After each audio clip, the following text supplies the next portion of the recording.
لاکھوں کروڑوں اربوں خربوں انگنت لاتعداد اور لامحدود درود و سلام علی محمد وعلی آلہ واصحابہ وبارک وسلم۔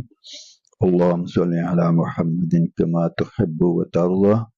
آپ بھی ایک بار درود و سلام پڑھ لیں، اس سے انشاءاللہ ہمارے دنیا کے بھی تمام کام اللہ بنا دیتے ہیں اور تمام مشکلات کو دور فرما دیتے ہیں، اور آخرت کے بھی۔ ویڈیو کی طرف بڑھنے سے پہلے درخواست ہے کہ اس کو پورا دیکھیں، دوست احباب عزیز و اقارب میں اس کو شیئر کریں۔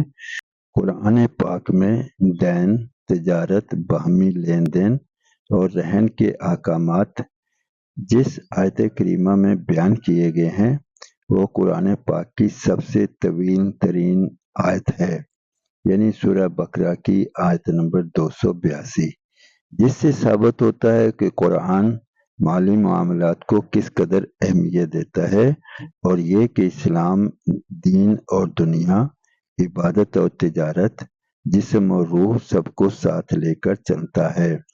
اس آیت کریمہ میں جو احکامات دیے گئے ہیں ان میں سے چند ایک یہ ہیں۔ نمبر 1، ادھار، یعنی ادھار کے تمام معاملات میں تحریری دستاویز تیار کر لینی چاہیے۔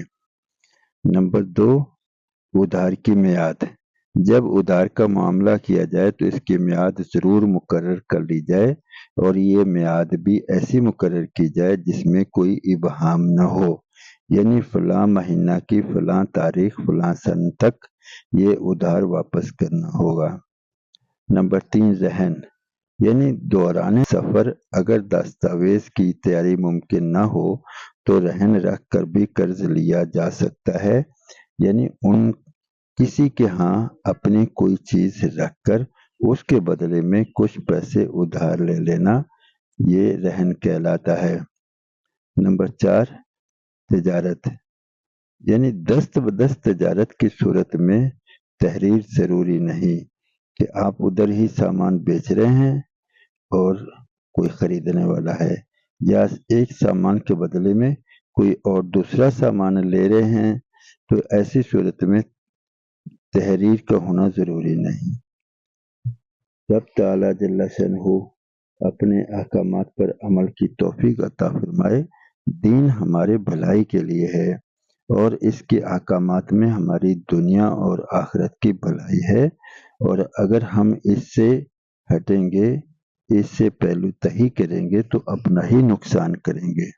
رب تعالیٰ جل شانہ نے ہر چیز کو کھول کھول کر بیان کر دیا ہے، اب یہ انسان پر ہے وہ اس پر کتنا عمل کر کے اپنی دنیا اور آخرت بنا لے۔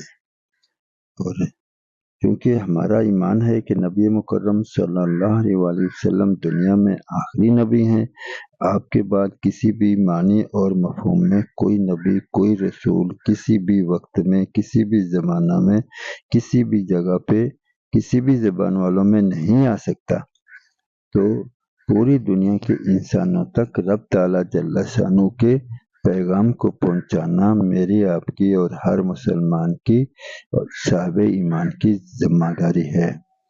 جب ہم اس ذمہ داری کو پورا کریں گے تو رب تعالیٰ جل شانہ اپنے احکامات پر عمل ہمارے لیے آسان فرمائیں گے، اور جن میں بات چلائی جا رہی ہوگی، جہاں بات پہنچائی جا رہی ہوگی، ان میں اہل حق کو یا دن میں رب تعالیٰ جل شانہ کا ذرا بھی خوف و ڈر ہے، ان کو ہدایت عطا فرمائیں گے۔